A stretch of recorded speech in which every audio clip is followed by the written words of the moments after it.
Welcome to the Salmon Runs YouTube. Enjoy the video. You start by picking a short sound you like. 3 to 10 seconds is ideal for notifications because shorter clips are clearer and save space.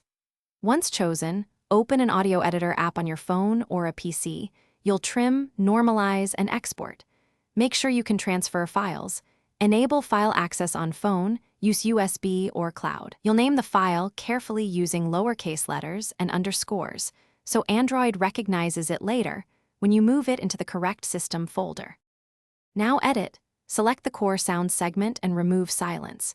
You should apply a very short fade in or fade out around 0.05 to 0.3 seconds to avoid clicks. Normalize the audio to about -3 decibels so it's loud but not distorted. Export as a 16-bit WAV or a high-quality MP3 depending on device compatibility, and name it clearly, for example, Notify Custom 01 WAV, which helps Android, and you identify it later. To finish, transfer the file into your phone's notifications folder using USB, a file manager app, or push it via cloud and move it locally.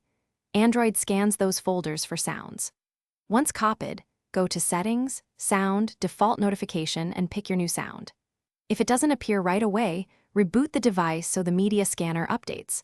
Also make sure the file name and extension are correct and that the file size and format are supported, because mismatches often cause silent or missing entries.